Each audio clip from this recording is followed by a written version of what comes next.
I'm pretty sure recycling isn't real.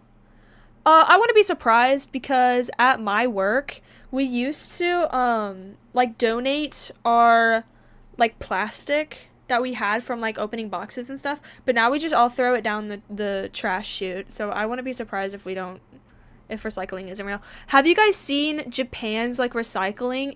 They've got, like, 7, like, tubs where you have to, like, sort through it all.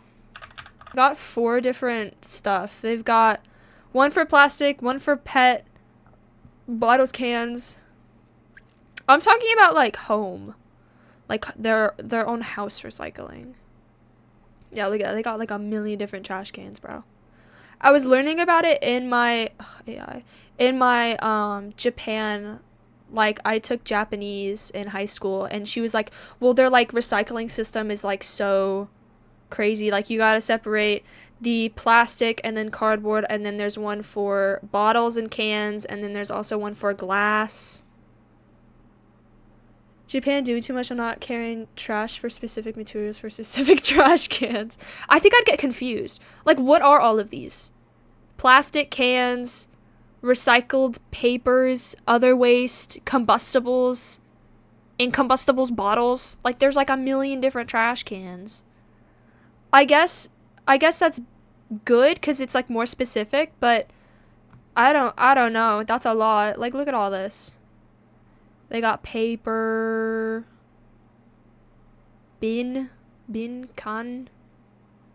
cans, bottles. Jesus. Yeah. That's a lot. It is a lot. Where in America we have 2. We have 2.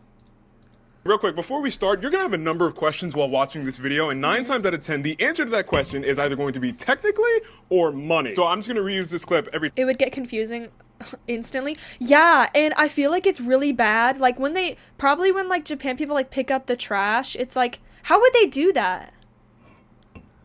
How would they do that? How would they pick out the specific like different trashes? Like, is it like 4 different like big trash trucks? I don't even think they can have big trash trucks. I don't know. But yeah, I would definitely get confused, and then I'd probably like put one where it's not supposed to be, and then oh my god. Yeah. time that comes up. So let's get into it. But again, remember, it's always technically or money. Hello. I'm wearing a lab coat that I stole from my sister who's a nurse, which explains why it's one size too small. The reason I'm pretending to look scientifically qualified is because a few weeks ago, I set out to make a simple video about the history of reducing, reusing, and recycling. But the more reports I read, videos I watched, and read yarn I purchased, the more I realized this is a deeply complicated issue. But surely the title is clickbait. I mean, recycling obviously exists, right? Technically? But the reason it's such a mess is due to the very material that popularized recycling in the first place. Plastic. Plastic is so interesting for all the wrong reasons. I'm sure I don't need to tell you that plastic waste is a problem, but the way we got here and the reason you view it the way you look at that. That's just in the water, bro. Oh my god. You do.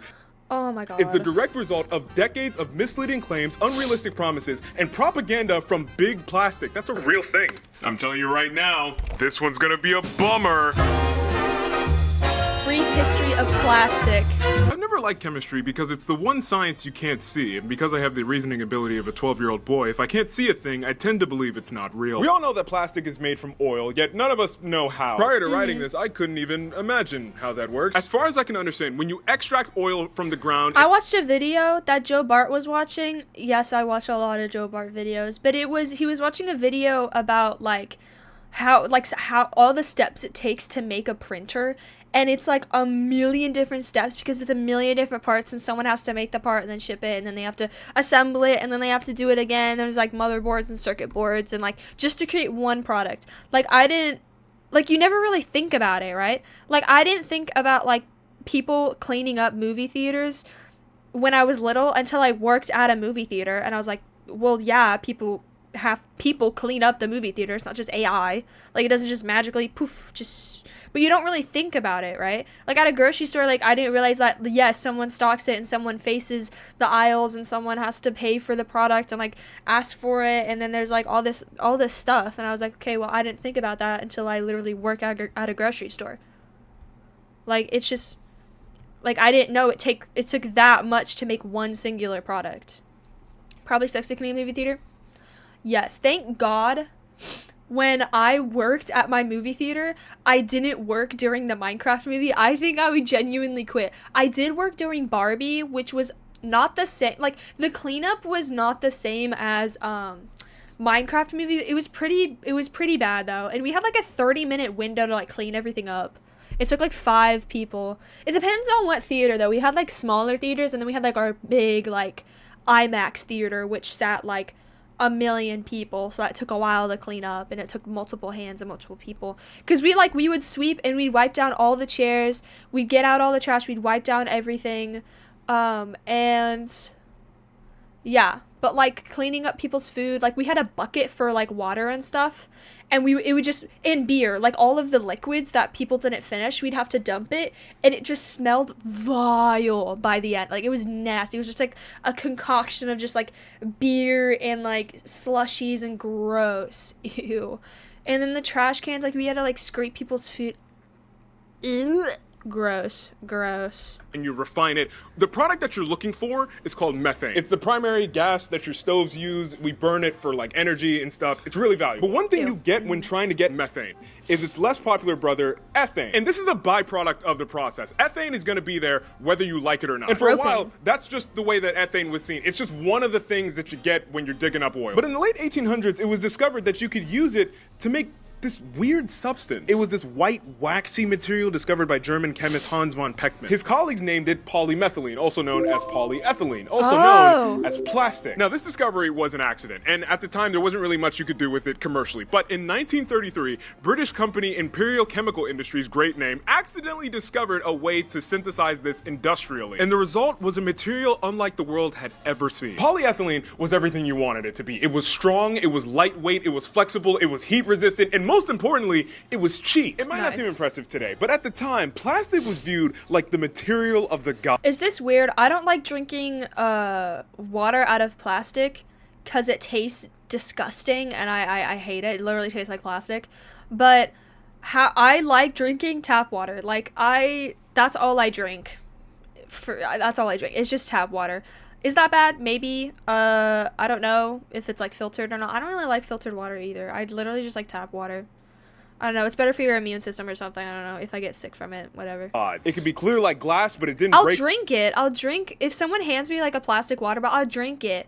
But it's just not what I go for. Dropped it. It was lighter than metal, less flammable than wood, sturdier than paper. You could color it, make it look like any material you wanted. It was easier to clean. It was easier to transport. It was cheap, it was durable, and thanks to injection molding, it was easy to mass produce on a large scale. This material could be used for everything. Babies? And due to metal shortage in World War II, the manufacturing of plastic became really big in the 40s. And since it was already in high production, when the war ended, there was an explosion of new plastic products to choose from. You don't like tap water aftertaste? Okay, I guess. I kind of just got used to it, to be honest. I don't really taste the aftertaste, but I definitely taste like the plastic in water bottles when I drink it. I'm like, oh my god, this is so like, ugh. Especially when it's warm. I just hate warm water. It's gross. It needs to be at least a little bit cold. I don't put ice in my water. I don't like icy water, but I don't want it to be warm either, or even hot. I don't like any of that. Just like cold-ish, you know?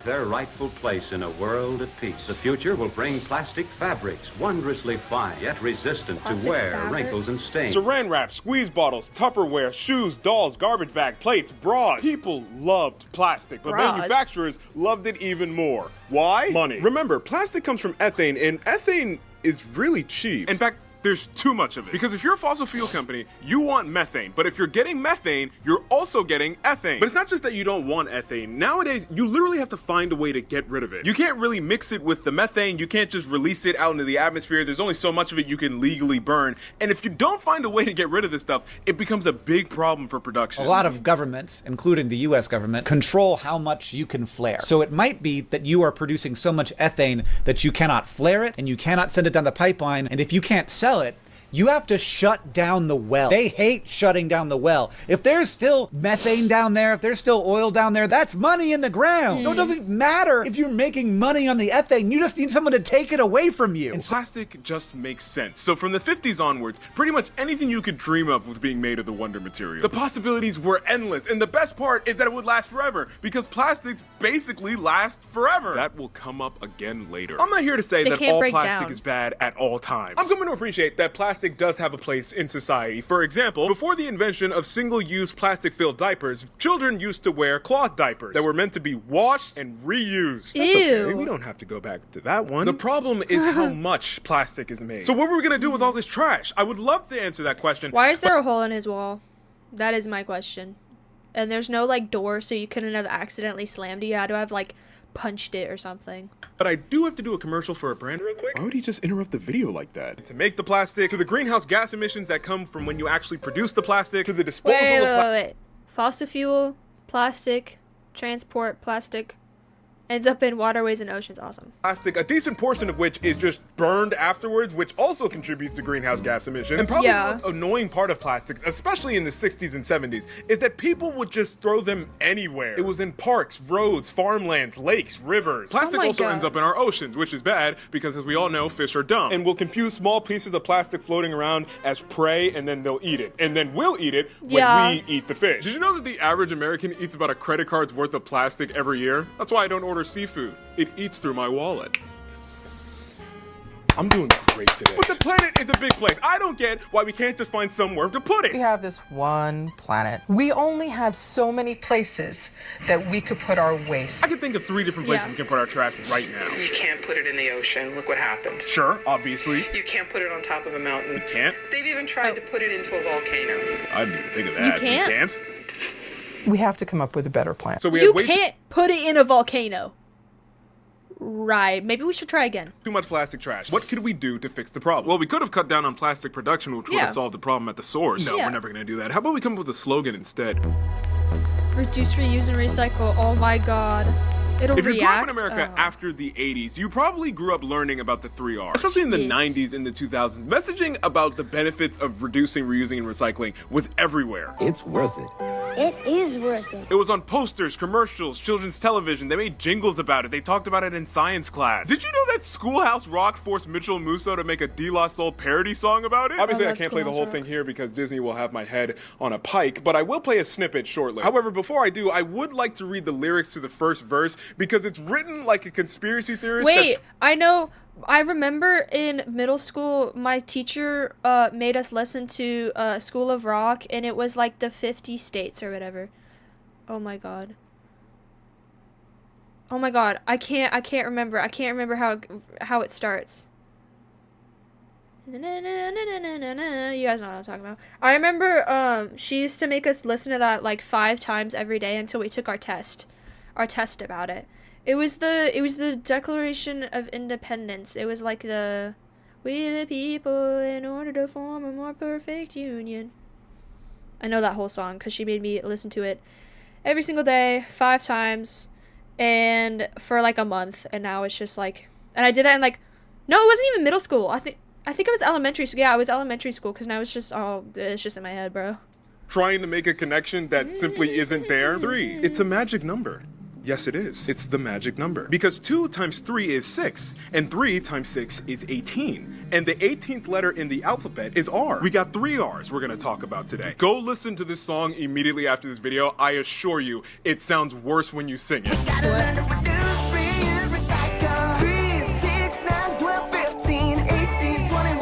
Look at that haircut, bro. Oh my god. Did you guys please tell me you saw the haircut? Oh my god. The song had to have been written in 45 seconds. Recycling ads made it seem like you were fighting for world peace every time you threw a bottle away. I'm being responsible. I'm basically a hero. We treat recycling as if everyone who does it is single-handedly preventing a plastic straw from ending up in a sea turtle's nose. You did it, man! OG hairstyle. We won! But that slogan is written the way it is for a reason. It's written in order of importance. If you want to help the environment, by far the single best thing you can do is reduce the amount of trash you make. If you don't want the planet to be filled with waste, don't make the waste in the first place. Beyond that, the next best thing you can do is to reuse the waste that you create. And I'm not talking about that 5-minute crafts reuse. I turn these bottle caps into jewelry. I'm not doing that. I'm a grown man. I don't just own a glue gun. It's kind of crazy how underrated reusing things is. We'll talk about this more later, but Americans have been taught to believe that reusing things is for poor people. Historically, though, every culture and every people have always reused everything they can. Yeah. So, in thinking about ancient Greek sculptors, their favorite material to use was bronze. And the reason that we only have a few of these left, they got melted down to make implements of war. Egyptian kings would wait for previous monuments to maybe fall into a little bit of disrepair, and they would knock them down, and they would use those pieces to build their own monuments. Sometimes the Romans would take their sculptures and they would recarve them into the sculptures of later emperors. If you grew up in a melanated household, then you know that just because a container that used to hold food is now empty, it does not mean its life is over. I'll be the first to admit this. I used to be embarrassed when we'd have people over and I'd have to explain to them that we used the empty Greek yogurt containers from Costco as cups. Well, I wasn't embarrassed at first. It wasn't until somebody who wasn't in my family came to my home, saw what was happening, and explained to me that their family doesn't do this, that it immediately clicked, yeah, of course nobody else does this. This looks weird. But looking back, objectively, it shouldn't be viewed as weird because we used that container 50 times longer than it was intended to be used. We saved them from going into a landfill prematurely. That is, of course, until I put it in the microwave and it became immediately unusable because, of course, it was. It was a Greek yogurt plastic container. It can't handle that heat. But sometimes, despite your best efforts, you end up with plastic that you just don't know what else to do with. Then, and only then, is when the last R comes in. Recycling. The idea that some company or organization could take your trash and turn it into anything your heart desires. It's the most magical of the 3 R's. Magical in the sense that it's not real. That isn't to say recycling doesn't work for anything. There are actually a number of materials that recycle rather well. Aluminum, for example, is considered infinitely recyclable, meaning you can recycle it over and over and over again and it won't break down in quality. In fact, of all aluminum that has ever been produced, 75% of it is still in circulation today. Now, you compare that to plastic that actually breaks down every time you recycle it. And of all the plastic that's ever been produced, 70% of it has been discarded. In fact, generous estimates say that only 10% of all plastic has ever been recycled once, and only 1% ever gets recycled twice. I think the main thing that makes recycling super difficult is that it doesn't arrive at the facility in perfect condition, organized by color and material. It comes in one gray blob,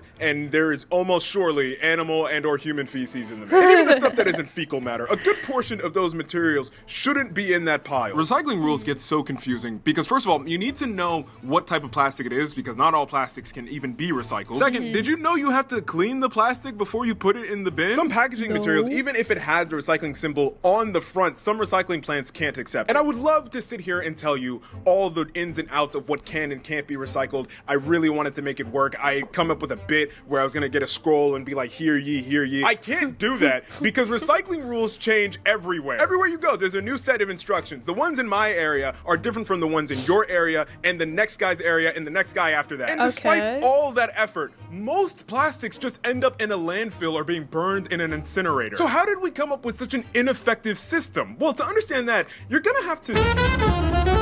Imagine you're an old white businessman from the 50s. So you're pretending you're this businessman from the 50s and you work in the plastic industry and your entire job is just to make money. You know, one of the reasons life sucks now is because you can't own anything anymore because everything is a subscription. Sure, I could make some money selling you something once. But I could make more money if I sold it to you once a month for the rest of your life. But how am I gonna get you to buy more plastic? I just spent all this money advertising how durable it is and how it basically lasts forever. People know you don't need any more plastic. What am I supposed to...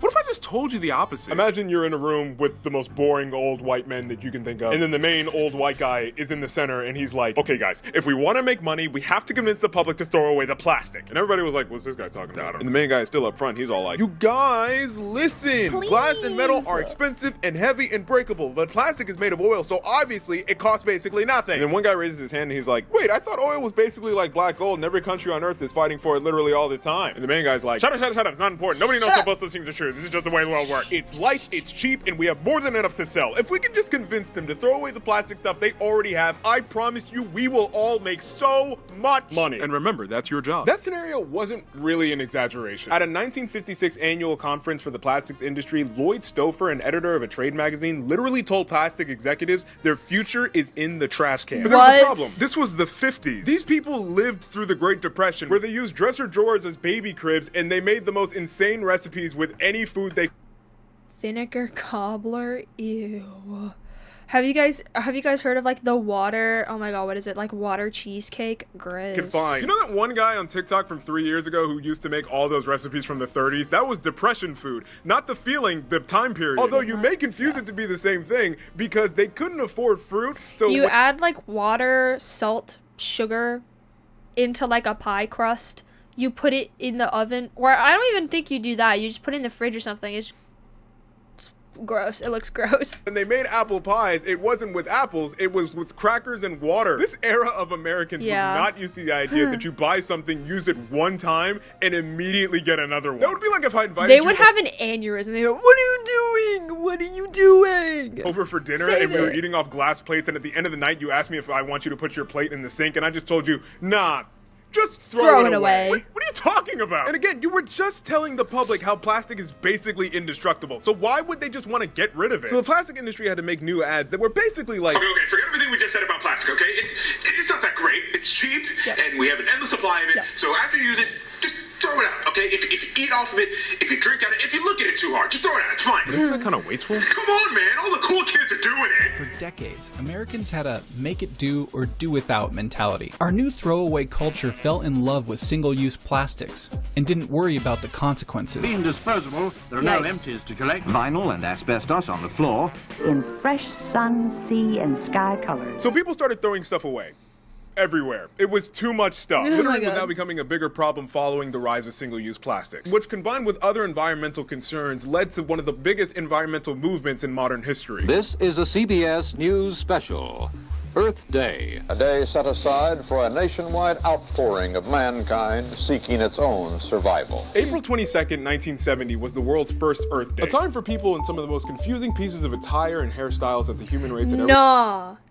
That fire. I love that. That dress is so cute. seen up to that point in their history gathered together to discuss issues hurting the environment. And of the many issues, one of the issues on the docket was plastic waste. In fact, you start to hear talk that maybe plastic should be banned altogether. But again, you're a businessman in the plastics industry. If your product gets banned, you can't make any more money. That's your one job. You're blowing this. But you, as a businessman, maybe you take a second to realize maybe enough's enough. Your decisions have negatively impacted the planet. You've made more money than you could ever hope to spend in your lifetime. Maybe it's time that the plastics industry goes to rest. You retire. Maybe spend more time with your wife and the kids. Maybe this is a good thing after all. Maybe it's time to call it quits and let the packaging industry go back to its more sustainable practices. I'm kidding, it's time to plot. And what do we do every time we need the public to change their opinion immediately for our own benefit? Advertising.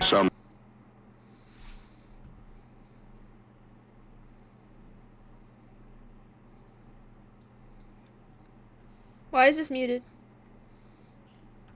Why is this muted? Oh, copyright.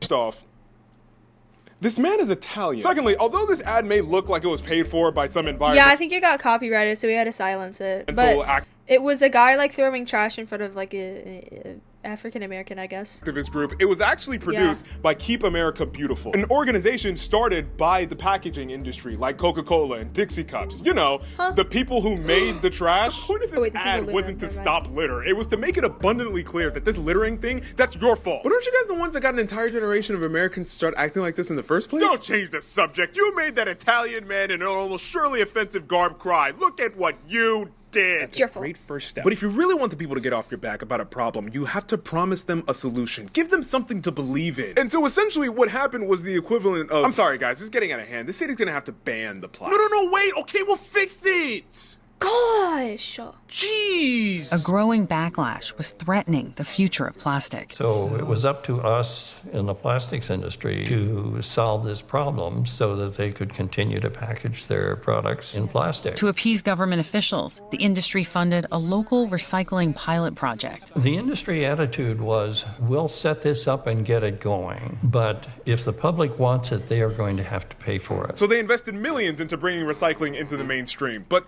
could that even work technically? The process of turning used plastic into new plastic is physically possible. The issue is when you have to do it with millions of pounds of plastic. Could this system work at scale? Technically? No, the answer to that one's just no. According to NPR and a paper from the Center for Climate Integrity, internal plastic industry documents from the late 60s and early 70s gave a sterling recommendation to the recycling process. Using faith-strengthening words such as costly, we have serious doubt that it can ever be made viable on an economic basis, and virtually hopeless. hopeless. The plastics industry knew from the very beginning this was never gonna work, and they did it anyway. That's Why? crazy. Money. Here's the thing. It doesn't actually need to work. It just needs to look like it works. If it'll get the hippies to shut up, sure, we can paint some trash cans blue and put some arrows on it and He has Jeffrey Dahmer glasses.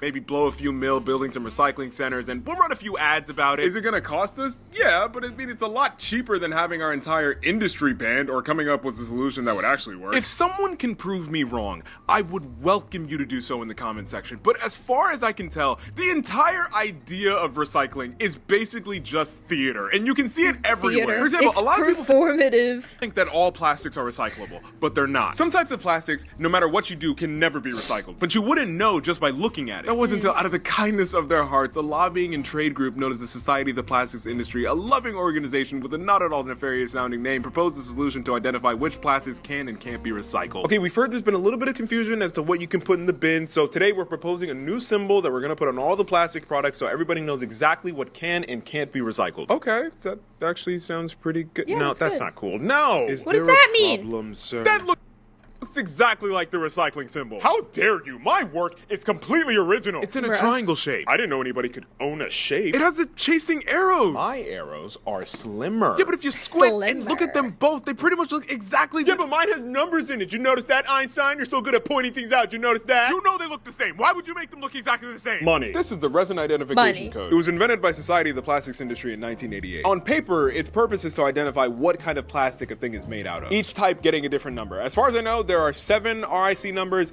and pretty much only 1 and 2 are widely considered recyclable. But if you didn't know that, because why would you just casually Yeah, know that? Wouldn't you yeah. just assume that this means that the thing is recyclable and you put it in the bin and you think recycling is working? The plastics industry lobbied 40 states to get the RIC symbol to look like this. As long as you think it's working, it doesn't matter if it actually is. That's the whole name of the game. But why though? What specifically about Money. recycling is so impossible to get right? Fun fact, when you look up Society of the Plastics Industry on YouTube, one of the first search results is a promo they just released called Recycling is Real. Is it though? You released a video on it. Is it really real? That should be our question. Recycling is like Helen Keller. It's not real. Oh. Because there's no way she flew a plane. Do you see my point? Like, you hear what I'm saying? Helen can't do either, and you mean to tell me she was navigating the skies? Random question. Would you say you have a decent idea of how a toilet works? I feel like most people would say yes. Like, it's a toilet. You know, you push a thing, water comes out. It seems pretty simple. Okay, cool. Here are all the parts. Build a toilet. I saw somebody say this as a good example of showing that people don't really know how most things work. Even things That's what I was talking about in the beginning. Oh my god. seem Like there was a Reddit thread that someone was like, if you went back in time, what would you build to show them? And people were saying, oh, like I'd build like a calculator. Like, you don't know how to build a calculator. You don't know how to build a calculator. No one knows how to just build a calculator off rip. Like, I would build a computer. You do not know how to build a computer.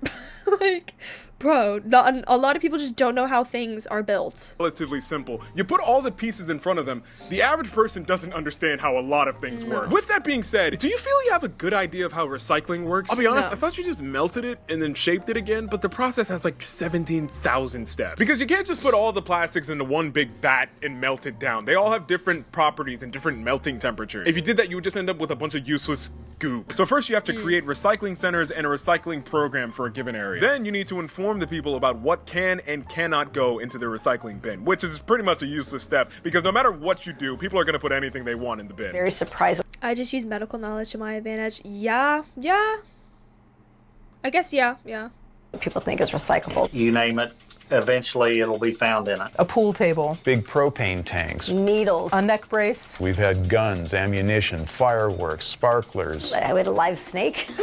After you pick it up, you have to do your best to separate the non-recyclables from the rest of the mix, and you have to clean them and treat them and process them. All of that just to get recycled plastic, a material that is less durable and more expensive than virgin plastic. From an economic and practical standpoint, this process makes almost no sense. You can sit there and say, it shouldn't matter, we should do this for the good of the planet. Unless you're gonna do it, or you're gonna fork up the cash to get it's not getting done. As Vidyamani said when speaking about just the separation process, unless someone's paying for it, the plastic's going to the landfill. So you may be wondering, surely there was a point in time when recycling kind of worked at least a little bit? Technically, yes. Seeing the monstrous problem before them, the best and brightest American minds of that generation came up with a solution that, at least from an economic standpoint, was viable. Describing it with the gravitas it deserves, it was the equivalent of...